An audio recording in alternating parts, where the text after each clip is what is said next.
Friends, welcome back to സേറ creations. ഇത് നമുക്ക് നല്ല അടിപൊളി ഒരു കുബൂസിൻ്റെ റെസിപ്പി ആയിട്ടാണ് വന്നിരിക്കുന്നത്. അപ്പോൾ നമുക്കതിന് എന്തൊക്കെയാണ് വേണ്ടതെന്ന് നോക്കാം.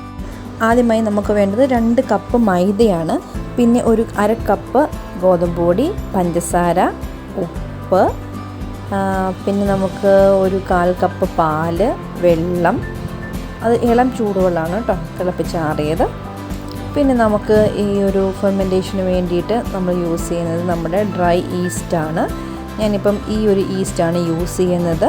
ആദ്യം നമുക്കതിന് ആവശ്യമായിട്ടുള്ള ഉപ്പ് മാവിലേക്ക് ഇട്ട് കൊടുക്കാം. പിന്നെ നമുക്ക് ഈസ്റ്റ് നമുക്ക് നന്നായിട്ട് ഫെർമെൻറ്റ് ചെയ്യാൻ വേണ്ടി വെക്കാം. അത് ഞാൻ ഈ ഒരു കപ്പിന് ഒരു സ്പൂൺ ഈസ്റ്റാണ് എടുക്കുന്നത്. പിന്നെ നമ്മൾ ഈസ്റ്റ് എടുക്കുമ്പോൾ അതേ അളവിൽ തന്നെ പഞ്ചസാരയും എടുക്കേണ്ടതാണ്. അപ്പം ഞാൻ ഇത്രയും ഈസ്റ്റാണ് എടുത്തിരിക്കുന്നത്. അപ്പം അത്രയും തന്നെ പഞ്ചസാരയാണ് ഞാൻ യൂസ് ചെയ്യുന്നത് കേട്ടോ. ഈ 2 ഐറ്റം കൂടെ ആ ചെറിയ ചൂടുവെള്ളം ഒഴിച്ചിട്ട് ഫെർമെൻറ്റ് ചെയ്യാനായിട്ട് വെക്കണം. ഇതിപ്പോൾ നമുക്ക് എല്ലാവർക്കും അറിയാവുന്നൊരു കാര്യമാണ്, എങ്കിലും ഞാൻ കാണിച്ചെന്ന് മാത്രമേ ഉള്ളൂ. ഇതിന് നന്നായിട്ട് ഇളക്കി നമ്മൾ ഒരു 5 to 10 മിനിറ്റ് റെസ്റ്റ് ചെയ്യാൻ വെക്കണം. അപ്പോൾ അത് നന്നായിട്ട് ഫെർമെൻറ്റ് ചെയ്ത് വരും. എന്നിട്ട് ഇത് ഉപയോഗിച്ചിട്ട് വേണം നമ്മൾ നമ്മുടെ കുബൂസിൻ്റെ മാവ് നന്നായിട്ട് പാകമായിട്ട് വരാനായിട്ട്. അപ്പോൾ നമുക്കതൊന്ന് റെസ്റ്റ് ചെയ്യാൻ വെക്കാം. അപ്പം നമുക്ക് മൂടി ഒന്ന് മാറ്റി വെച്ച് കൊടുക്കാം. ആ ഒരു സമയം കൊണ്ട് നമുക്ക് മാവിലേക്ക് കുറച്ച് എണ്ണ ഒഴിച്ച് കൊടുക്കാം. നമ്മളിവിടെ യൂസ് ചെയ്യുന്നത് സൺഫ്ലവർ ഓയിലാണ്. അപ്പം ഒരു 1.5 ടീസ്പൂൺ സൺഫ്ലവർ ഓയിൽ ഞാനിതിലേക്ക് ആഡ് ചെയ്ത് കൊടുത്തിട്ടുണ്ട്. എന്നിട്ട് ഇത് നന്നായിട്ടൊന്ന് മിക്സ് ചെയ്ത് വെക്കുക. നമുക്കെന്നിട്ട് ബാക്കി ഇൻഗ്രീഡിയൻറ്റ് ഇതിലേക്ക് നമുക്ക് മിക്സ് ചെയ്ത് കൊടുക്കാവുന്നതാണ്. നമ്മൾ ഫെർമെൻറ്റ് ചെയ്യാൻ വെച്ച ഈസ്റ്റ് നന്നായിട്ട് പൊങ്ങി വന്നിട്ടുണ്ട്. അപ്പം അത് നമുക്കതിലേക്ക് ആഡ് ചെയ്ത് കൊടുക്കാവുന്നതാണ്. ഈസ്റ്റ് ഒഴിച്ച് നന്നായിട്ട് മിക്സ് ചെയ്തതിന് ശേഷം നമുക്ക് അടുത്ത ഇൻഗ്രീഡിയൻറ്റ് നമ്മുടെ പാലാണ്, അതതിലേക്ക് ഒഴിച്ചു കൊടുക്കാം. എന്നിട്ട് നന്നായിട്ട് മിക്സ് ചെയ്യാം. നമുക്ക് ഇതിൽ നന്നായിട്ട് കുഴച്ചെടുക്കാവുന്നതാണ്. ആവശ്യമെങ്കിൽ മാത്രം നമുക്കിതിലേക്ക് അല്പം വെള്ളം കൂടെ ആഡ് ചെയ്ത് കൊടുക്കാവുന്നതാണ്. ഇതിപ്പം ആ ഒരു അളവനുസരിച്ച് നമുക്ക് കറക്റ്റായിട്ടായിരിക്കും വരിക. അല്ലെങ്കിൽ നമുക്ക് കുറച്ച് ഇളം ചൂടുവെള്ളം ഇതിലേക്ക് ആഡ് ചെയ്ത് കൊടുക്കാം കേട്ടോ. ഇപ്പം മിക്സ് ചെയ്യുന്നുണ്ടെങ്കിൽ നല്ല ഒരു ലൂസായിട്ടുള്ള, അതായത് ഒത്തിരി ചപ്പാത്തിയുടെ അത്രയും അങ്ങ് കട്ടിയാവണ്ട, എന്നാൽ അത്രയും ഒന്ന് ലൂസാകണ്ട, ആ ഒരു പാകത്തിൽ വേണം നമ്മൾ ഡോ നന്നായിട്ട് കുഴച്ചെടുക്കാനായിട്ട്.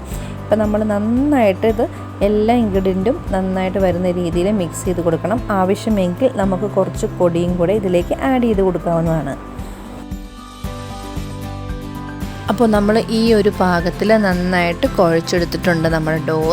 ഇത് ഉണങ്ങാതിരിക്കാനായിട്ട് നമുക്ക് കുറച്ച് ഓയിലും കൂടി ഒന്ന് അപ്ലൈ ചെയ്ത് കൊടുക്കണം.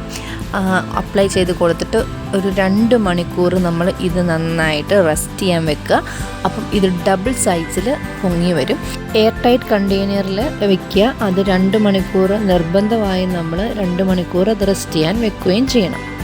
2 മണിക്കൂർ കഴിഞ്ഞ് നമ്മൾ ഈ ഒരു ലിഡ് തുറന്ന് നോക്കുമ്പം നമ്മുടെ മാവിൻ്റെ ഡബിൾ സൈസ് ആയിരിക്കും നമുക്ക് കാണാൻ പറ്റുക. നന്നായിട്ട് പാകമായിട്ടുണ്ട്, നല്ല സോഫ്റ്റായിരിക്കും. അപ്പോൾ നമ്മളൊന്ന് ജസ്റ്റ് പ്രസ് ചെയ്യുമ്പോഴത്തേക്ക് അത് താഴോട്ട് ഇങ്ങനെ താന്നു പോകും. എന്നിട്ട് നമ്മൾ ഒന്ന് നന്നായിട്ട് റോൾ ചെയ്തെടുക്കുമ്പോഴത്തേക്കും നമ്മുടെ ആക്ച്വൽ സൈസിലേക്ക് തന്നെ അത് തിരിച്ചു വരും കേട്ടോ. അപ്പോൾ നമുക്കത് നന്നായിട്ടൊന്ന് അതിൻ്റെ എയർ ബബിൾസ് എല്ലാം തട്ടിക്കളഞ്ഞിട്ട് ഒന്നും കൂടെ ഒന്ന് റോൾ ചെയ്തെടുക്കാം.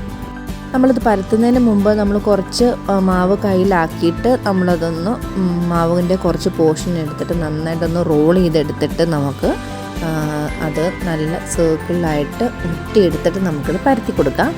ചപ്പാത്തി പരത്തുന്ന പോലെ തന്നെ, പക്ഷേ കുറച്ചുകൂടെ കട്ടിയിൽ നമുക്ക് ഇത് പരത്തിയെടുക്കേണ്ടതാണ്. നല്ല സോഫ്റ്റാണ് ഡോ. നമ്മൾ പരത്തുമ്പോഴും നമുക്ക് ആ ഒരു സ്മൂത്ത്നെസ് നമുക്ക് നന്നായിട്ട് അറിയാൻ പറ്റുന്നുണ്ട്. അതുപോലെ തന്നെ നമ്മൾ സർഫസിൽ നിന്ന് പെട്ടെന്ന് നമുക്ക് ഇളകി പോരുകയും ചെയ്യുന്നുണ്ട്. നമ്മൾ ഗോതമ്പ് മാവ് യൂസ് ചെയ്യുന്നതുകൊണ്ട് നമുക്ക് അധികം ഒട്ടൽ ഇതിന് നമുക്ക് ഫീൽ ചെയ്യാൻ പറ്റുന്നില്ല. അപ്പോൾ നമ്മൾ ഈ ഒരു തിക്നെസ്സിൽ, ഈ ഒരു സൈസിൽ നമുക്ക് ഇത് നന്നായിട്ട് പരത്തിയെടുക്കാം. ഇനി നമുക്ക് നമ്മുടെ തവ നന്നായിട്ട് ചൂടായതിന് ശേഷം നമ്മുടെ ഓരോ കുബൂസും നമുക്കിട്ട് ചുട്ടെടുക്കാം. ഇത് ചുട്ടെടുത്ത് ഒരു ഫസ്റ്റ് സൈഡ് ഇട്ട് കഴിഞ്ഞിട്ട് ഒരു 2-3 സെക്കൻഡ്സ് കഴിയുമ്പോഴത്തേക്ക് മറിച്ചിട്ട് കൊടുക്കണം. അന്നേരം അത് നന്നായിട്ട് പൊള്ളച്ച് വരും. അത് കഴിഞ്ഞ് മറ്റേ സൈഡ് ഒന്നും കൂടി തിരിച്ചിടുമ്പോഴത്തേക്ക് നല്ല വീർത്തും നല്ല ബലൂൺ പോലെ നമ്മുടെ കുബൂസ് പാകമായി കിട്ടുന്നതാണ്. അതുപോലെ നമ്മുടെ പെർഫെക്റ്റ് ആയിട്ടുള്ള ഡോ ആണെങ്കിൽ അതിന് പാകമായിട്ടാണ് ഉണ്ടെങ്കിൽ മാത്രമേ നമുക്ക് ഈ ഒരു രീതിയിൽ നമുക്ക് കുബൂസ് കിട്ടത്തുള്ളൂ. അടിപൊളി നമ്മുടെ കുബൂസ് റെഡി ആയിട്ടുണ്ട്. സൂപ്പറായിട്ട് സോഫ്റ്റായിട്ടാണ് ഇരിക്കുന്നത്. അപ്പോൾ നല്ല ചൂട് കുബൂസ് ഇനി നമുക്ക് വീട്ടിലുണ്ടാക്കാം. നല്ല അടിപൊളി ഒരു റെസിപ്പി കിട്ടിയില്ലേ. നമുക്കിനി എന്തിനാ കടയിൽ തണുത്തുറഞ്ഞിരിക്കുന്ന കുബൂസ്. അപ്പം എല്ലാവരും നിങ്ങൾ വീട്ടിൽ ട്രൈ ചെയ്ത് നോക്കണം. അപ്പം ബട്ടർ ചിക്കൻ്റെ കൂടെയും ബീഫ് റോസ്റ്റിൻ്റെ കൂടെയൊക്കെ നല്ലൊരു കോമ്പിനേഷനാണ് കുബൂസ്. ഇനി വെറുതെ മയണൈസ് തേച്ച് കുട്ടികൾക്ക് കൊടുത്താലും അവർക്ക് നന്നായിട്ട് ഇഷ്ടപ്പെടും. അപ്പം നമ്മുടെ ഇന്നത്തെ വീഡിയോ എൻഡ് ചെയ്യാൻ പോവാണ്. നെക്സ്റ്റ് വീഡിയോ കാണാം. അതുവരെ ബൈ.